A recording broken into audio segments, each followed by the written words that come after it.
Donc, on a compris que ce domaine-là, ce livre-là, il va parler de la croyance. Il va parler de l'aqida. Donc, premièrement, qu'est-ce que ça veut dire l'aqida? Ce mot-là, en arabe, il vient à la base du mot aqd. Al-aqd, huwa al-rabt. Ce mot-là, qui est al-aqd, il veut dire de faire un nœud ou d'attacher quelque chose. Et ilm al-aqida, huwa ma uqida alayhi qalb al-insan. Ma'qud marbut ala hada. Yu'minu bihada qalbuhu marbut bihada. Alaykum salam wa rahmatullah. Et la science de l'aqida, ça a été appelé aqida parce que c'est ce sur quoi le cœur est accroché. Et le cœur, il est attaché à ça. C'est une conviction. C'est une conviction. Le cœur, il y est accroché et il ne se détache pas de ça. Toi, tu crois qu'Allah subhanahu wa ta'ala, c'est le seul qui a créé les cieux et la terre. هذه عقيدة. قلبك معقود مربوط على هذا. لا تشك في هذا. Ton cœur, il est attaché à cette croyance-là. Ton cœur, il est attaché à cette croyance-là. Tu ne doutes pas de ça. Ça, c'est ce qu'on appelle l'aqida. Alaykum salam wa rahmatullah. Et l'aqida, de manière générale, c'est tout ce sur quoi ton cœur s'est accroché comme croyance, de l'invisible, des choses que tu ne vois pas. Tout ce sur quoi ton cœur il est accroché et ce à quoi ton cœur y croit, ça s'appelle l'aqida. Et l'aqida, elle a six bases. Et la plupart d'ici, vous les connaissez. C'est ce qu'on appelle les 6 piliers de la foi. Arkan al-Iman. Hadihi usul aqidat al-Muslim. Les 6 piliers de la foi, qui sont la base de la croyance du musulman. La croyance en Allah, en ses anges, en ses livres, en ses prophètes, au jour dernier de la résurrection et au destin qui soit bon ou mauvais. Et toutes ces choses-là, c'est des choses que tu ne vois pas. Allah, ses anges, sauf les livres, les prophètes, le jour dernier et le destin qui soit bon ou mauvais. Ton cœur, il est accroché à ces choses-là. C'est pour ça qu'on appelle ça une aqida. Donc tu as compris que l'aqida, ça vient de l'aqd, qui veut dire attaché, et que ça a été appelé comme ça parce que ça veut dire c'est la croyance sur laquelle ton cœur il est attaché, il ne se détachera pas.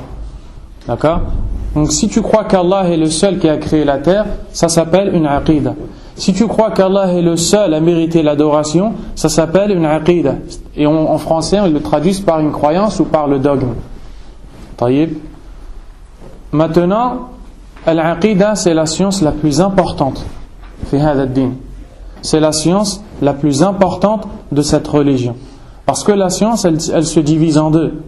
Il y a une science dont l'apprentissage est obligatoire à tous les musulmans. Et il y a une autre science dont l'apprentissage n'est pas obligatoire à tous les musulmans, mais il est obligatoire à seulement une partie.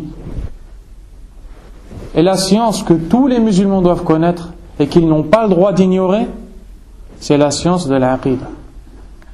C'est la science de la croyance. C'est-à-dire que le musulman, il doit savoir en quoi il croit. Il doit savoir qui est Allah. Il doit savoir qui sont les anges. Il doit savoir qui sont les prophètes. Il doit savoir connaître qu'Allah a envoyé des livres. Il doit savoir pourquoi Allah a envoyé les prophètes. Pourquoi Allah a envoyé des livres. Il doit savoir qu'il attend un jour qui est Yawm al-Qiyamah, le jour de la résurrection. Et il doit savoir qu'Allah Azza wa Jalla a tout décrété. Et que tout ce qui se passe, c'est biqadarillah, c'est-à-dire par la destinée d'Allah Azza wa Jalla. Il doit connaître le sens de la ilaha illallah. Qu'il soit petit, grand, homme, femme, en bonne santé, malade, pauvre ou riche. Ça, c'est une aqida qu'il doit connaître. Il n'a pas le droit d'ignorer ça. Ça fait partie de la science que tout le monde doit apprendre. Alaykum salam. Et que celui qui ne l'apprend pas, huwa athim, il est dans le péché. Parce qu'il ignore une chose dont il ne peut pas se passer. Il ne connaît pas une chose alors qu'il ne peut pas se passer de cette chose-là. Tu ne peux pas te passer de la ilaha illallah. Est-ce que si je te demande de m'expliquer la ilaha illallah, tu vas savoir me l'expliquer? Tu ne peux pas te passer de Muhammad al-Rasulullah. Est-ce que si je te demande qu'est-ce que ça veut dire Muhammad Rasulullah, tu vas savoir me l'expliquer? Si demain tu rencontres quelqu'un et tu veux l'appeler à l'islam et tu veux lui expliquer la religion d'Allah, est-ce que tu sauras lui expliquer pourquoi on croit que le seul qui a le droit à l'adoration c'est Allah? On croit que le seul qui doit être suivi c'est le prophète alayhi salatu wassalam. Toutes ces choses-là, tu n'as pas le droit de les ignorer. C'est pour ça que c'est la base de la religion.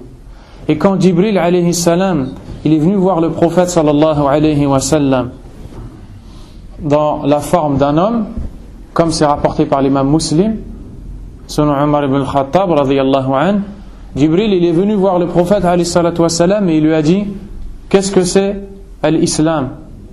Ensuite, le prophète il lui a répondu sur les 5 piliers de l'islam. Puis il lui a dit qu'est-ce que l'iman? C'est quoi la foi? Et le prophète sallallahu alayhi wa sallam lui a répondu en lui citant les 6 piliers de la foi. Ensuite, Jibril a continué à lui poser des questions. Quand est-ce que l'heure arrivera? Mata yawm al-qiyamah. Quand est-ce que l'heure arrivera? Le prophète alayhi wa sallam lui a fait comprendre qu'il ne sait pas. Ensuite, Jibril lui a demandé donne-moi des signes. Si tu ne sais pas quand l'heure viendra, donne-moi des signes. Et le prophète alayhi wa sallam lui a donné des signes. À la fin du hadith, quand Jibril il est parti, les compagnons radiyallahu anhum ne savaient pas qui était cet homme-là. Le prophète savait que c'était Jibril. Le prophète alayhi wa sallam leur a dit à Omar, sais-tu qui est venu nous interroger? Omar a répondu, Allah et son messager savent, Allah wa rasuluhu a'lam.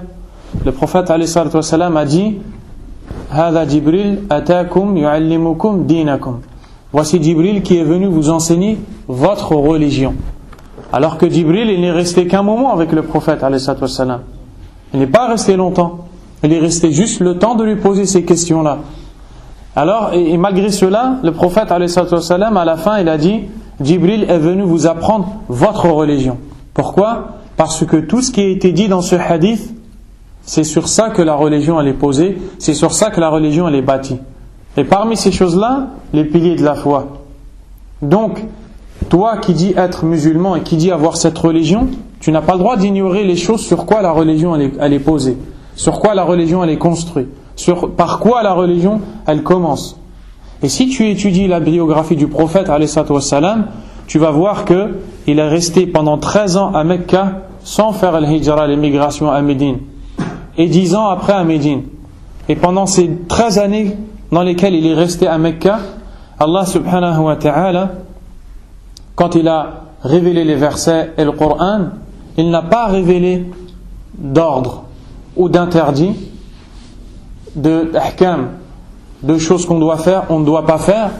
Les seuls versets qu'il révélait, c'était des versets pour rappeler à l'ibada, à l'adoration d'Allah, au fait que seul Allah mérite l'adoration, et au fait que le pire des péchés c'est le shirk billah azza wa jal. Pendant 10 ans à Mecca, le prophète sallallahu alayhi wa sallam allait voir les gens et leur disait qulu la ilaha illallah tuflihu, dites la ilaha illallah, vous réussirez. Et eux ils répondaient aja'ala al-alihata ilahan wahida inna hadha la shay'un ujab.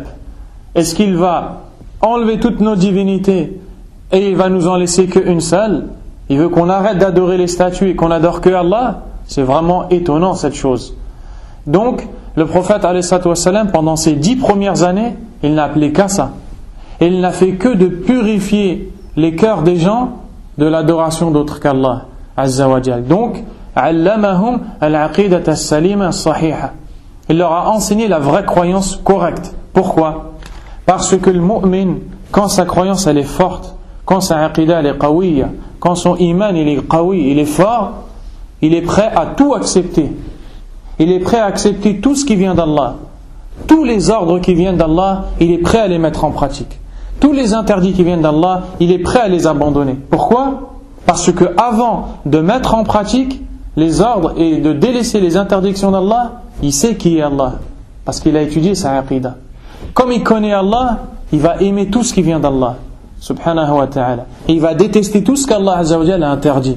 Et c'est ça la raison pour laquelle les gens ils tombent dans les péchés. Ils tombent dans les péchés parce qu'ils ne connaissent pas Allah subhanahu wa ta'ala. Plus tu connais Allah, moins tu tombes dans les péchés. Alaykum salam. Plus tu ignores qui est Allah, plus tu tombes dans les péchés. C'est pour ça que les gens qui craignent le plus Allah, c'est les savants. Et c'est pour ça qu'Allah Azza wa Jalla a dit dans le Coran, Innama yakhsha Allah min ibadihi al-ulama. Parmi les serviteurs d'Allah, ceux qui craignent véritablement Allah sont les savants. Pourquoi? Parce qu'ils connaissent Allah. Et parce qu'ils connaissent l'iman. Et parce qu'ils connaissent l'aqidah. Donc, c'est la science la plus importante. C'est la science la plus importante. Parce que c'est sur ça que tu vas être interrogé dans ta tombe. Dans ta tombe, quand tu vas être enterré, il y a 2 anges qui vont venir te poser des questions, qui sont Munkar et Nakir, comme c'est venu dans un hadith. Ces 2 anges, ils vont venir te poser 3 questions. Man rabbuk, wa ma dinuk, wa madha taqulu fi hadha ar-rajul alladhi bu'itha fikum. Qui est ton Seigneur? Et quelle est ta religion? Et que dis-tu de cet homme qui vous a été envoyé? Et ça, c'est la aqidah du musulman, c'est la croyance du musulman. Il doit connaître Allah, il doit connaître la religion d'Allah, et il doit connaître l'homme qu'Allah il a envoyé, subhanahu wa ta'ala. Donc, j'arrive. Donc, il doit connaître ces choses-là parce que c'est les choses les plus importantes. Et c'est la base de la religion. Et toi, tu vois que dans l'islam, il y a beaucoup d'obligations. Et il y a beaucoup de choses qu'Allah Azza wa Jalla l'a interdit. Et il y a beaucoup de choses qu'Allah il a réglées. On doit faire telle chose à telle heure, on doit faire telle chose comme ça, et pas d'une autre façon. Et malgré tout ça, avec tout ce qu'Allah nous a ordonné de faire, et tout ce qu'Allah nous a interdit de faire, eh bien tout ça, ça ne sera jamais accepté de toi tant que tu ne dis pas Ashhadu an la ilaha illallah wa ashhadu anna Muhammadan Rasulullah. Parce que cette parole-là, quand elle est comprise et quand elle est mise en pratique, c'est la croyance du musulman. Et c'est le premier pilier de l'islam. Sans dire cette parole-là, tout ce que tu fais de l'islam, c'est pas accepté par Allah, subhanahu wa ta'ala. Donc si Allah, il a fait que le premier pilier de l'islam, c'est une parole, c'est pour que tu comprennes que cette parole-là, elle a un sens. Et tu dois la comprendre. Et tu dois la vivre. Et tu dois la pratiquer toute ta vie. Pour Allah, subhanahu wa ta'ala. Et cette science-là, les savants de l'islam, ils ont écrit beaucoup de livres pour l'expliquer aux gens. Il y a des livres qui sont plus compliqués que d'autres. Il y a des livres qui sont plus simplifiés. Ce livre-là, comme vous allez voir, Inch'Allah, c'est un livre qui a pour but de simplifier la compréhension de cette science-là à l'ensemble des musulmans.